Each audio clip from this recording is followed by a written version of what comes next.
Okay, this is I pulled out, got the rear axle out, and I scraped all the gook off of it, all the nasty, and scraped all the rust off too with a wire brush.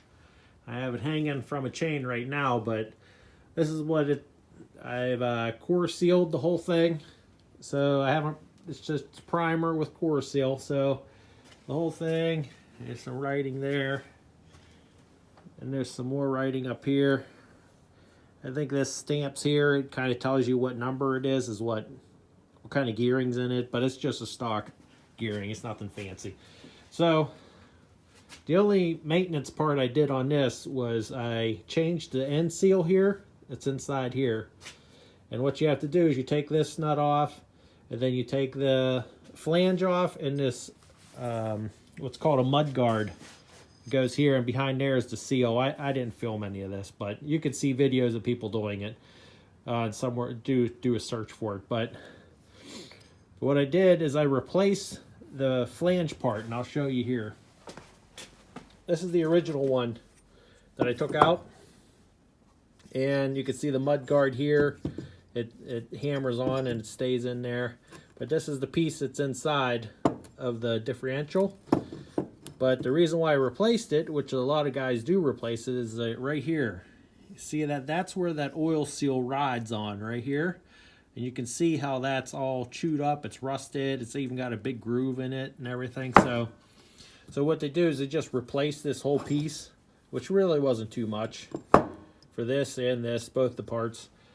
From Bearmach is where I order all my stuff. So what I did, took that off, and then I drilled the seal. Let me show you the seal.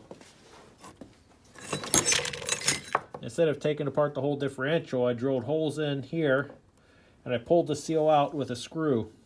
Put a sheet metal screw down into it, and then I pulled it out. Then you can pop it out, and then I just hammered in a new one with one of these tools that you buy. But I use that just to hammer it back down in, the new one in. And the funny thing is, these original ones like this piece here inside is actually a piece of leather in the original ones. So this is a piece of leather inside here. So in turn, instead I just put in a rubber seal back there. You can kind of see the black inside there. But it's just a black rubber seal. It's, you know, the modern kind. So that's in there. So hopefully this won't leak. It doesn't leak around here, around the differential, but it was leaking here definitely, and same with the front axle, so I did the same thing. But all right, so that's a new one on there. This is torqued down. I got to put a cotter pin in there, but that's about it for the axle. So next thing I'm going to do is put some paint on it. Okay, the axle is all painted, top to bottom. All nice, that usual flat black, Rust-Oleum flat black that I'm using on everything. And then, I almost forgot the two plates that mount the springs on to the springs onto the axle. I dug these through a box and found those. I almost forgot all about them. So I just core sealed them the other day, and now they're painted, and now they're just going to dry. So the next thing, okay, I got the brake backing plates painted and cleaned. Wire wheel, core seal, everything. And then the rear hubs, I got those all painted up and cleaned. I got new bearings for them. And the end caps that hold the axle in, that hold the actual shaft into the axle. Okay, so these are the stub axles. That brake caliper, brake backing plate goes here, axle's on the other side, and this holds on your wheel and everything. So right here, there's a sealing ring that goes around, and here it is right here, and right here, the old ones. So they're actually a press fit onto here, which is a tight fit down onto here. So what it is this is where the seal rides, your oil seal for your bearings. It rides on here and here, so they're all pretty nasty. So you buy new ones, and you have to heat these up. And I think I'm going to freeze the axles, and then I'm going to heat these up and try to get them down on here easiest way I can.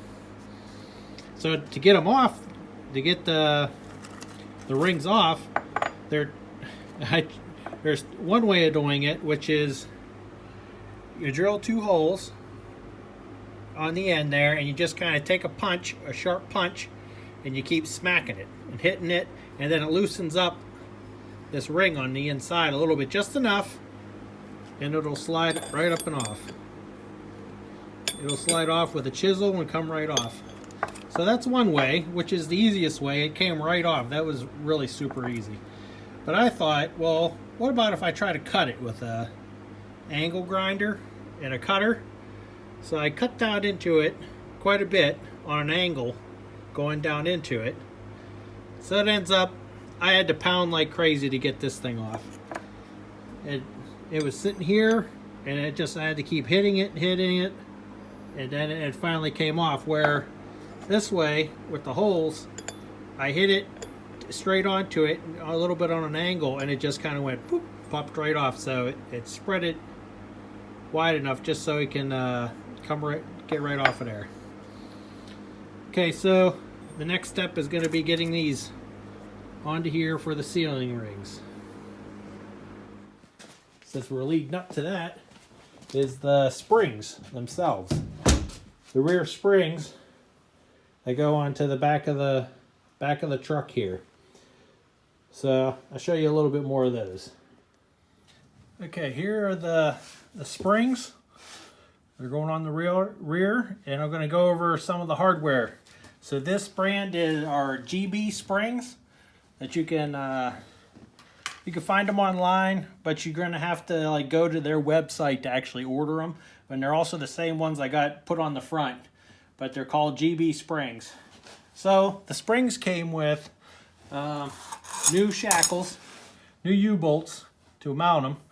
It came with the front and the rear all together as a package.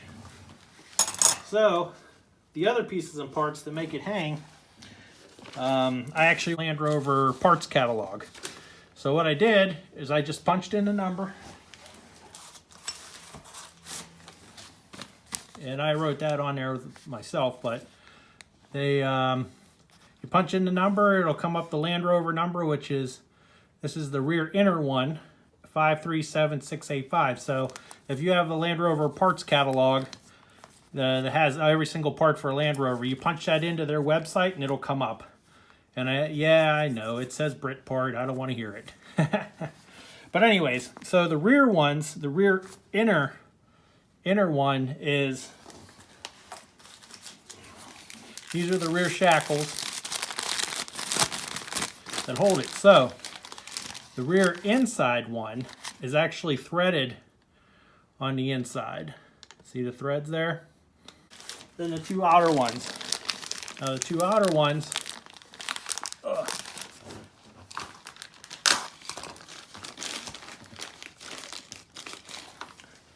you see the 2 outer ones, they're just holes. They don't have threads in them or anything. So this goes on the outside of them, so the bolt goes through. So again, the bolts I got from Paddock Spares too. They actually sell them in a kit with the bolt and nut, which is some places do not. But it comes up, if you punch in the bolt, it'll come up with a part number that it'll come up with a bolt and nut combo. So you don't have to try to search and try to find the ones that fit it. So another thing that's nice about Paddock Spares. So there's 6 of these in the rear, 3 on each one. So if you have your bolt, so it'll go through like that, go through the bushing in the frame, and then screw into this, and then you put the nut on the end to lock it down. But you don't do any of that until you don't you don't lock it down until all the weight's on the suspension. So, all right, another thing. So those are all the pieces and parts for the rear suspension. So one thing about GB springs is they actually make them a left-hand one and a right-hand spring. So you don't just throw them on and hope for the best. They're actually marked, and I'll show you a little bit closer here. I'll move things around. Okay, now I have the springs flipped over, and you'll see here, one says NS and one says OS on it. That's actually an O.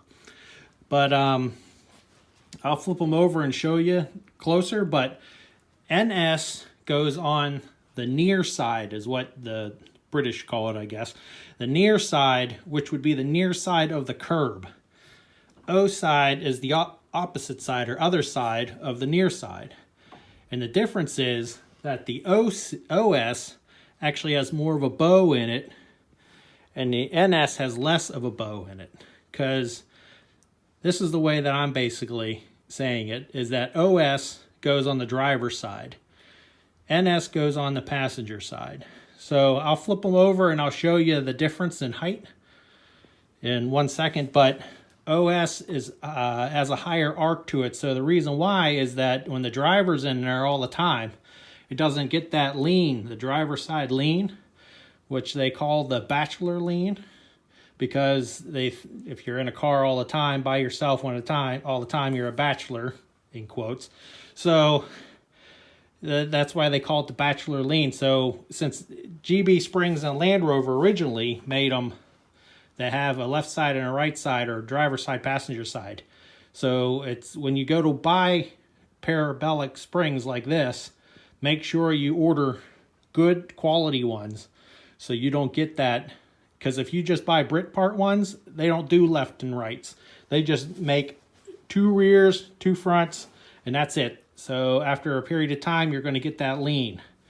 So let me flip them over and we'll take a look at the arcs of them. Okay, I got them flipped over and they're laying on the ground equally put or whatever. So OS, I marked it with a Sharpie, but nobody's going to see it anyways. It's underneath the plate that's going to be there. So OS is this one and NS is this one, which, like I said, OS is driver side, NS is passenger side. So let me show you. If you look right here, see how the OS is taller than the NS? If I take it like this, I'll take a straight edge, I'll lay it across this one. You can see how there are different heights? That's how you know you got yourself some quality springs, and hopefully you won't get that lean to the driver's side like I mentioned. But just remember, an OS is the driver's side, left hand or right hand drive, it doesn't really matter. OS is the driver's side, NS is the passenger side. So that's kind of the difference, and that's one thing you want to look for whenever you're buying parabolic springs, which are not the same as your standard springs, which is just a stack of plates. This one's like this one only has 4 on the back for the rear, because on the original one it had about 6 or 7 or something like that. I can't remember. They're outside and it's snowing out. So these are slowly progressive, so they have a lot more spring to them than your original ones, which were just a stack of plates that did have flex to them, but not as much as these. These should have a nice smooth ride to them. So next thing is I'm gonna put them on. So alrighty. Okay, I got the springs in, and they're heavy and awkward of trying to get in there. The first time I tried, I put this bolt in, then I couldn't get the shackles in the back to line up. So I took that bolt out, laid it down, and then I got these to line up with each other. The top one I put in first, then the second one I put in, and then I put this one up and put the bolt through the frame. So this bolt, it was the perfect size bolt. It worked perfectly fine. But back here, there was a little bit of threads. Well, there's threads and then a landing of the bolt. The little bit of landing was sticking out. So I ended up, I had to use a washer. I flattened it, the ones that I put on there. You can see them right there. I flattened them so there'll be a spacer in there, and now it lines up perfectly. And it threads into that back plate here. It fits perfectly in there, and it keeps nice and snug now. So then I put the other nut on, and it's just sitting there loose. Well, the whole suspension's loose right now. It's not cranked down totally tight on all the bushings. Once you put your axle in, and then you can, and everything's sitting on the ground like normal, then that's whenever you tighten these all up, because then they'll be flat. So anyways, the next step's going to be getting the axle put in, and I'm going to need some help on that one. Okay, got the axle on, so that's all done, bolted down. Put the new brake line holder in the back and guard for the check strap. That'll be going on here that goes around the axle. So got the backing plate on, the stub axle. I put the little sealing ring on. That was a challenge in itself. So then I got that on, the brake backing plate, the wheel cylinder, which was already new, and the original brake pads, brake shoes, I mean, they're still in good shape. They're actually pop riveted ones on there, so I'm pretty happy with that. So put those on there, the springs, and then put the hub on with new bearings inside there, and pounded out the races and everything that holds those in. But if you ever want to see how this all goes together, there's a guy on YouTube called Rover Tasmania, and he'll show you how to break apart every single piece on this to put it together in a real nice sequence. So there's no reason for me to show you how to do it, but I locked it on in there. It's in there. I packed the bearings full of grease, and okay, that's all done. It's all locked down, and officially it's actually sitting on all 4 jack stands. In the front already, those are on. Now the back ones, it's actually sitting on all 4s now, amazingly. And so I'm happy we got this far done. So next thing is I got the brake drums and everything. That's all kind of boring. I'm not going to show that, but so this is all done. So now I'm sitting on all 4s. Now I can start working on the bulkhead pieces and start doing that.